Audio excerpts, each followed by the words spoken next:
Welcome to Agile Coaches Corner by AgileThought, the podcast for practitioners and leaders seeking advice to refine the way they work and pave the path to better outcomes. Now, here's your host, coach, and Agile expert, Dan Neumann. Welcome to this episode of Agile Coaches Corner. I'm your host, Dan Neumann, and I'm excited today to be joined by Sam Falco, a colleague of mine here at AgileThought. Hey, Dan, long time no see. Indeed. Hey, before we get into a discussion of Scrum and empirical process control, just the official reminder, the opinions here are mine and Sam's and not necessarily those of AgileThought, other people or other organizations. So now we've got that. And if you have a topic you'd like us to discuss, you can tweet it to us with the hashtag AgileThoughtPodcast or email it to podcast@agilethought.com. Alrighty. In a previous episode, Sam, we discussed games and kind of why Scrum works for people from a gaming standpoint. So there's a goal, there's rules, there's feedback, and it's voluntary participation. Right. It drives engagement. So people who get involved in a Scrum team very quickly become really high performing in a very short amount of time. They dig what they're doing in a whole new way.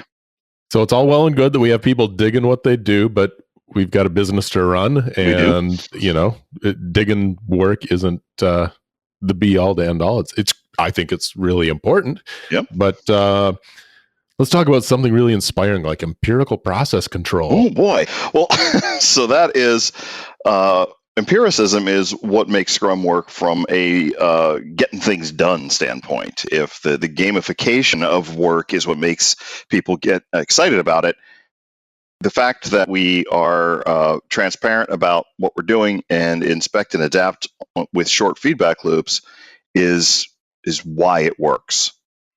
I think that's one of the biggest drawbacks. The lack of that is one of the biggest drawbacks to when I was managing projects in a more traditional approach. We would respond to a proposal, which is a giant guessing game, because you're putting a boundary on this when you know absolutely the least about it, and you're setting the budget, you're setting the staffing, you're setting the time frame, and making all sorts of assumptions that you can't validate. Right, and then you drive to that number for the rest of the project, however long or short it might be. So there's some inspection and adaptation, but there's the feedback seems to be lacking. Yeah, well, the feedback loop is really long in one of those types of projects, and in addition, there's inspection and adaptation, but there may not be the transparency, the level of having all of the data that you need to make good decisions. As you said, you're making all these decisions up front when you don't have any information. And then a lot of times in those sorts of projects, issues get buried. We go from stage to stage, and it's not until we get all the way to the end that we find out that an assumption was badly made, and we've made some grievous errors of spending a couple years or longer building something that isn't going to be fit for purpose. So an example, this happened to me early in my software career. I was working for a company. We were building a product for a major pharmaceutical company, and we had this enormous requirements document. This is before we had heard of Agile. Agile was new at that point, because this happened in about 2004 to 2006. Actually, I think it was a little longer than that, but we had this enormous requirements document. We assumed we could build what they wanted. We got all the way to the end, and they were constantly, paying for the development portion of it. And then the big payout was to come at the end. But we got done with it, and it didn't do what they wanted it to do. It didn't serve their purpose. They hadn't realized that's not what they wanted. And they said, yep, we're not buying this. And the company almost went bankrupt because we'd been counting on this enormous payout from a deep pockets pharmaceutical manufacturing company. We'd made all these assumptions up front, and they were not true. And that's where I see the delivery of a product increment and having the opportunity to inspect that increment every sprint and adapt the product backlog based on the feedback or based on any changes that maybe have happened in the market. Maybe the requirements were valid when you created them, but things might be changing in the market. Right. And if we had Yeah, and if we had shown them after a short period of time a piece of the software, they might have said, "Oh God, that looks horrible," and that's just never going to do. And we could have changed, and they would have gotten something valuable for the money they spent, and we would not have had the financial issues we had. We ended up getting bought by someone we were about to partner with, who was like, "Well, if you're going to go bankrupt, we need that technology, so we'll just buy you." And things turned out okay in the end because that company, right after that acquisition, adopted Scrum. And that was how I got introduced to Scrum. Was, hey, you're going to do this new thing, and they sent that company's model was to have managers be the Scrum Master. The development team managers be the Scrum Master. Sent my manager off to Scrum Master training. He came back and he said, "I don't think managers should be Scrum Masters, at least not in this organization, at least not with us, because you guys have been reporting to me, and I don't want you to report to me anymore. That's not what this is about." So his name is Tim Ham, and I'm still in touch with him from time to time, and I thank him every time we talk, because he gave me this wonderful career by saying, "I don't think I want to be Scrum Master. Do you want to try it?" And I said, "Sure, I'll try anything once," and the rest is history. I'm curious if that person you were referring to understood that having a Scrum Master in a power position like a manager realized the impact that potentially has on the transparency the team is willing to have with him. I think it did. He specifically said that because of the power relationship, that basically, for starters, the daily Scrum would turn into or never get out of the stage of being, we report to him, because we'd been doing stand-ups where we basically reported to him, and he saw what was going to happen with that, and whoever his training was with, I don't know who his trainer was, apparently had stressed that pretty well. It's possible that he figured it out on his own, but that was a concern of his. He wanted this to work, and so I became the Scrum Master, and I was horrible at it for a long time, but I inspected and adapted my own behavior and performance, and slowly got better at it. You'd alluded to some of the feedback you got from your team in one of our earlier episodes, where you were getting maybe a little too creative in the retrospective, and it was kind of knocking people off kilter. Yeah, sadly, that was later in my Scrum career. That was not an earlier mistake. That was a later mistake. No, my mistake, one of my mistakes early on, was just being command and control. As a Scrum Master, I thought I had to make sure you answer all of the 3 questions and make sure you answer them in order, and then we're done. And it didn't occur to me that this was an inspect and adapt meeting where we were looking at the sprint plan and the sprint goal, and are we going to make it? And if not, what can we do to fix that up? Fortunately, Tim was there to observe my behavior, and he would give me some notes, and the team would give me feedback. Hey, knock it off. Sometimes in much harsher language, but nice. We'd been together for a while. We could be brutally honest with each other. For me, one of the biggest perspective changes on the daily Scrum is to really view it as that opportunity to do a micro planning session. Because you're right, some of the 3 questions thing, the Scrum Guide's now talking about, hey, how are we tracking towards the progress on the sprint goal? And really, that's the focus of that daily Scrum, is kind of a micro planning to focus on getting to that goal. And it's not for the product owner, it's not for the Scrum Master. They're optional participants in that. But it's getting the transparency, inspection, and adaptation in the daily Scrum as a bit of a planning item. Yeah. And same team, my first team, we'd gotten into a pretty good rhythm. I was also a QA lead, so I was at the daily Scrum, but I didn't always put on my Scrum Master hat. I didn't need to after a while. But one day the product owner was attending, because we often had questions for him, and we're doing the 3 questions, and we get done. He says, I got a question. What the hell are you guys talking about? I have no idea, because everyone would answer the 3 questions, but it wasn't about necessarily the same story. It wasn't in the right sequence necessarily, and it really wasn't obvious what all of that meant. So we brought that into the next retrospective. Hey, how can we make the daily Scrum? Because other team members said, I'm not getting that much out of this either. And so we brought it into the retrospective, and we did away with the 3 questions, and we started going top right to left, to bottom left, basically on our board, and saying, what are the tasks that are almost done? What's going on with those? Where's this story at? And discussing it in story terms. We still kept it to the time box, but everybody walked away from that meeting knowing what it was going to take to get the stories that we had in progress done quickly, so that we can move on to the next few. And we also did not start every story on the first day of the sprint, which a lot of beginning Scrum teams will do. Every story is in progress, and you're not making a whole lot of progress on any of them. The transparency to what it takes to do the work is one of those pieces where I see teams sometimes falter. So they may have tasks that look like, well, I'm building it.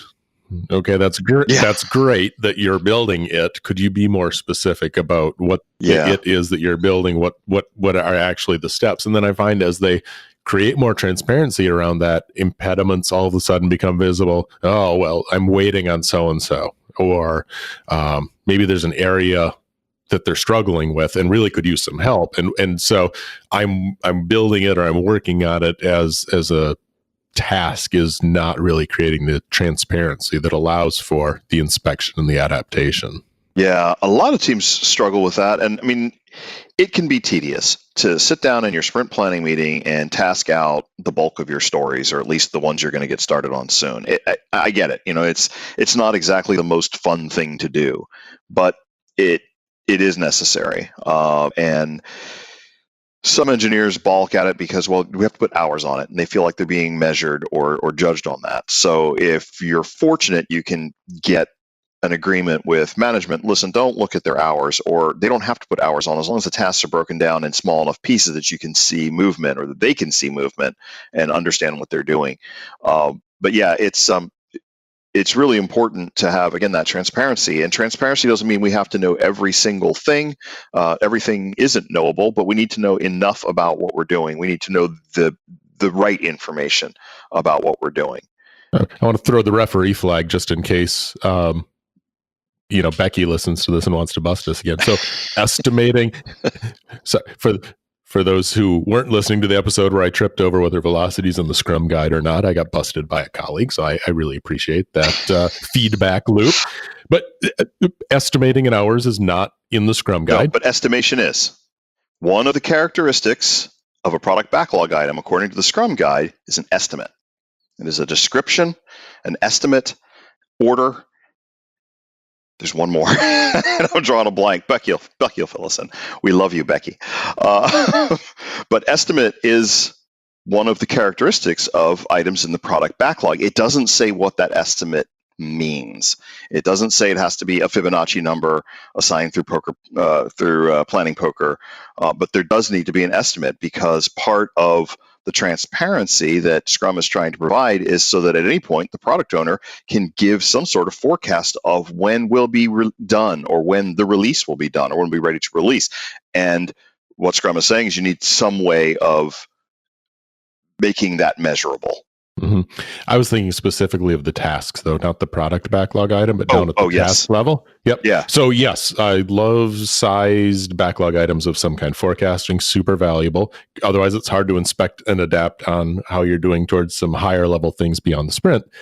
But then in the sprint, what are the tasks? How do we get enough so that we have confidence that our sprint goal is achievable, and then that we know where we're going for the first few days of the sprint towards that sprint goal. So, if estimates help for that, that's fantastic. Right. I tend to like seeing some kind of estimate on tasks with teams, because I find that generally it's pretty helpful. Yeah. And what the Scrum Guide says about that is that tasks are that the backlog items that are chosen to be in the sprint are decomposed into tasks, usually of about 1 day or less. So It's not assign an hours estimate to it, but your task should be granular enough that you can see movement on a day-to-day basis, and that helps. Again, I keep saying transparency, but it helps with the whole team to be able to see what we're doing. But also, when you make the sprint plan, when you make that sprint backlog, being able to break things down in that fashion demonstrates that you have a clear idea of what you're doing. The product owner can look at that and say, okay, I'm pretty sure I communicated what I want clearly. If the tasks on a PBI are coding 32 hours, testing 16 hours, there's no transparency there into, well, what are you going to do? It's not that we're asking the product backlog or to approve the plan or anything, but just to be able to understand it and be comfortable that the development team should be able to explain how we're going to get started doing the work. And that movement of items avoids what I saw as a dysfunction a lot of times in traditional approaches where we're 95% done. Oh, you know what? 2 weeks later, 3 weeks later, we're still 95% done. Yeah.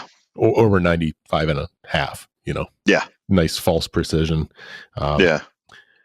We talked about a few different types of transparency. So around the issues that people are maybe encountering, around the product, and then around the work in the sprint.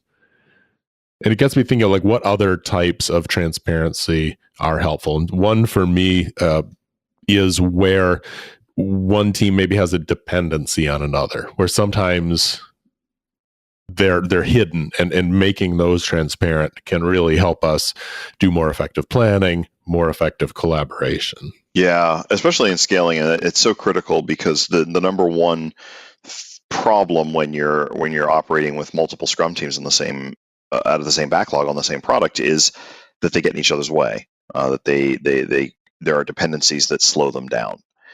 So communicating. That's why in the Nexus scaling framework, for example, refinement goes from being an ongoing activity that happens throughout the sprint and takes, it's a meeting. It's you got to do this, and it's all about identifying those dependencies. And Scrum at Scale has a similar concept. So does Less, so does Safe. You have to identify those things, and again, it's all about being able to see the work ahead of you. Then that falls on the product owner's shoulders as being responsible for a prioritized product backlog, optimized for value, but also then creating some of that notion of, oh, here's a thing coming up on the horizon for our sprints, and we ought to be talking to Team X or Team Y. So yes, we want to minimize the dependencies, and we can do that by inspecting and adapting, looking at how the teams are structured, where the work is flowing, but also then being more transparent when there are dependencies so that we can start getting ducks lined up. Yeah. Have a topic you want us to tackle? Send an email to podcast@agilethought.com or tweet it with the hashtag AgileThoughtPodcast. What other types of transparency or what other types of artifacts have you seen be valuable to make transparent? Well, I mean, the increment itself is a huge aspect of transparency, and having it be high quality. One of the things that gets lost in discussion of technical debt, there's this attitude, it's just technical debt. We'll put it in the backlog. Okay, great. But the fact that you've got this technical debt or defects that are hiding, it means you don't have transparency about the actual state of the product. You can't make good decisions about releasing it or not releasing it because you don't actually know what landmines are hidden in there. So we create this euphemism, technical debt, and then there's all these things. Oh, it's sort of like you can go into debt to buy a house, and that's okay because you have a plan. Like, okay, that's an interesting metaphor, but there's not a one-to-one mapping between those types of debt. So we get carried away with masking what's really going on, and technical debt is a form of lack of transparency. As I think of that, there are ways to try to create transparency to the technical debt. So there's tooling that can look at the complexity of the code that's growing, where dead code is. So I think there's some tools that can create transparency to the technical debt. Yeah, and I'm not saying that technical debt should never exist. There may well be a reason, like we got to get this out to market. We're going to miss a market window, and we know there's some problems. And okay, we're going to have a plan to do those. But what happens is too often technical debt just some stuff. We don't worry about it. And so what I would like to see is if a team has to make a decision about that during sprint review, that should be discussed. So we'll have the demo of the product. We'll talk about what we did and what we didn't do. And part of what we did and didn't do is we didn't do these things and they have generated technical debt. And stakeholders need to be aware that it's there and the cost of it, or the potential cost of it, the potential cost of not fixing it, and the opportunity cost that's involved in forging ahead with something else and leaving that technical debt just sitting there like a time bomb. Because, it's because what often happens is, we need to develop new features. That's going to put, bring customers in, so the technical debt gets forgotten. And I think it's because of a lack of transparency. We turn the sprint review into just a demo. We maybe, we get feedback, that's great, but we're not talking about all of the other things that are involved in sprint review. And I think that's a huge failing even mature Scrum teams I've seen make that mistake. Yeah, I want to come back and continue that conversation on sprint review in just a second. The technical debt, to me, I feel like a lot of times teams just want the recipe. Tell me what do we do about technical debt? And for me, something like technical debt is walking the line between, there's an Agile principle of, we want to maximize the amount of work not done. Yep. There's also one of continuous attention to technical excellence is going to enhance your agility. Right. And then from a business standpoint, if you want to talk about lean startup and things like that, we want to realize value in the market and start capturing that as soon as possible. So there isn't like a, pull the string and the doll tells you Absolutely. what to do with your technical debt. It's really be explicit about it, be transparent. We wanted to get this feature working. It's not as performant as we want to, or it's not as flexible, or it's not as whatever. Here's why we made that choice, and what do we want to do about paying that off. And going after the new shiny feature isn't necessarily the best thing to do. You do want to address those limitations in the system. So definitely not a if this then that. Absolutely, and I did not mean to imply that it was. No, I'm not sure you did. I feel like a lot of times people want that kind of very basic rule. You alluded to sprint reviews as a demo, as one of those anti-patterns. And I think that's unfortunately common. And I wonder to what degree that's because there's a concern about creating more transparency and actually getting feedback. I don't know. I think that to some extent, maybe in some places, it's a lack of understanding of what that's about to begin with. People hear the demo, and that's exciting to see stuff in action, and they forget that there's some other stuff that needs to be done. In one organization I was in, I came in, and the first team that they asked me to do, they did sprint review. Of course, they called it sprint demo. They did it in 30 minutes. They were doing 6-week sprints, which was actually the first thing I needed to work with them on. And when I said why, since we're on audio, and I just made a funny face, and that was what Sam was acknowledging. So they had this habit now of 30 minutes. They would demo some stuff, and that was it. And it was a Herculean effort to get them to do anything else. Oh, and they also recorded it because stakeholders couldn't actually attend because everybody was so busy. So it was really, really problematic. And I did a sneaky thing. I made sure that a stakeholder who was invited but never showed. Nice. And I warned the team this was going to happen. I said, I'm going to make sure that this stakeholder is present to see this working. So be forewarned. And they did not apparently believe me, and they were surprised because they had cut some corners, and the stakeholder specifically asked, "Does it do X?" And there was just this dead silence. And I remember one of the developers just staring at me like he was going to cut me after work. Maybe not even wait that long, but I'm like, hey, I told you I was going to do this and this was going to happen. And I warned them several times during the course of the sprint because I don't want to be doing sneaky things behind their backs. I say sneaky, but I had to be transparent with them about what I was going to do and why. Mm-hmm. And so what was the concern about the question? That, like, what do you think created ill feelings maybe for that developer with that question? I think I'm trying to remember back because it's been a few years, but I think it was an acceptance criteria that had been just ignored, not even negotiated with the product owner. We're just not going to do this, and we'll and you'll love you know the phrase that's coming next. We'll roll it to the next sprint. Nice. Yeah. No.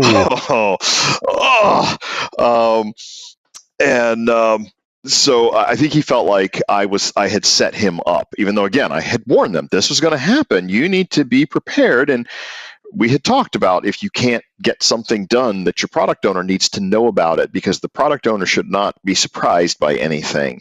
And the product owner should be able to manage stakeholder expectations. And instead, it was just sweep it under the rug. And because they were used to nobody asking questions at a sprint demo, because they just ran through the checklist of things that they had done, they weren't used to getting the questions, and then they would just do it in the next sprint. Yeah, I feel like the sprint review, when it is a demo, really is not fostering transparency. And something I've started doing with teams is taking the 7 or 8 bullets out of the Scrum guide and summarizing those to make sure that in the sprint review, we're touching on the product owners explaining what was done and what's not been done. The teams actually discussing what went well during the sprint and what they did to overcome some of the challenges they ran into, and kind of going through that list. So we kind of have it as a little cheat sheet so that we're very explicitly not making it just a demo. Yeah, I worked with a product owner at another company entirely, and she had never done that herself. And I came in and I said, tell me how you're, and then of course the calendar invite said sprint demo. And I said, tell me how this goes. And she said, well, do you know what happens in a sprint demo? I said, I don't know what happens in your sprint demos. Tell me what happens. So I said, okay, so it's just a sprint demo. Have you had any training? And she said no. She just had this dumped on her. So I went and brought up the Scrum guide, showed her what a sprint review was supposed to be, and she turned pink. I can't do that. I can't stand up in front of those people and say that. And I said, we'll work through it together. And I coached her extensively during that sprint, and we had a script, and she sat there in front of all the developers, and she held the paper in front of her face so that they could only see from her nose up, and she read from it. However, the response from stakeholders who had never been told this before were astonished. Oh, we had no idea. And over the course of the next several sprints, things started happening where when the developer said, we need this tool, well, we're not just saying it because we want it, because it's a new toy. We need it so that you get what you want. And by talking about those things in the sprint review, stakeholders had some urgency to get things done. So again, transparency led to better results, because now the stakeholders could make informed decisions about what resources to provide to the Scrum team. Yeah, and I find it curious when teams are willing to talk about issues that are impeding them around the water cooler, but when they get the people who can influence the organization outside the team in the room, it's crickets sometimes.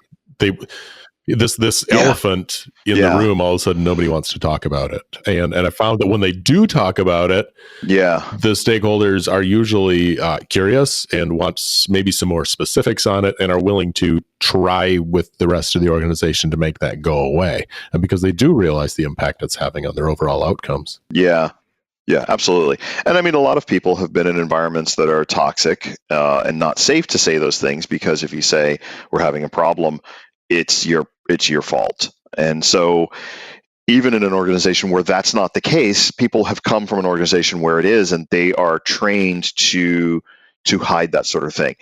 Nobody likes to give bad news, because a lot of people react poorly to being told bad news, even if it will help them do better.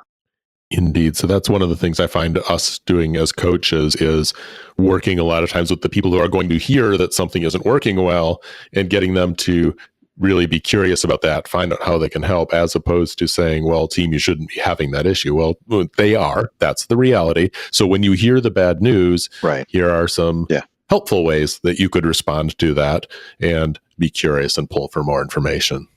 Absolutely. And that's some place where the Scrum Master can help by helping stakeholders understand how to communicate with the team and what are the most productive ways to do that, especially if there are some shell-shocked people or if stakeholders just didn't know. Right. Yeah, surprises often are not good. And so if they're finding out that there's a surprise, how do we deal with that? Now we've got the transparency. Yeah. How do we inspect in a healthy way and adapt in a meaningful way going forward? Well, Sam, we have talked then. There's the games podcast where we talk about getting people engaged and excited and why the Scrum framework does that because there's a goal, there's rules, there's feedback, and generally voluntary participation. And so then this episode is talking a lot more about some of the ways the Scrum events support the transparency, inspection, and adaptation. That's the why Scrum works. Aside from having an engaged group is very valuable. And then there's the empirical process control part as well. Yeah. Yeah, that builds trust. I mean, one of the reasons that the Agile Manifesto was written in the first place was because there was so much distrust between business on the one side, IT on the other. And the idea was we should be talking together because we're all trying to achieve the same thing. We all want to achieve a business objective so that we can get paid. And there's still a lack of empathy sometimes from one side or the other, but Scrum allows us and actually has these mechanisms. All of the events are a way to foster communication so that we get that transparency. And the sprint review is the place where the business and the Scrum team can really, really come to grips with each other and talk to each other openly and honestly if it's managed well.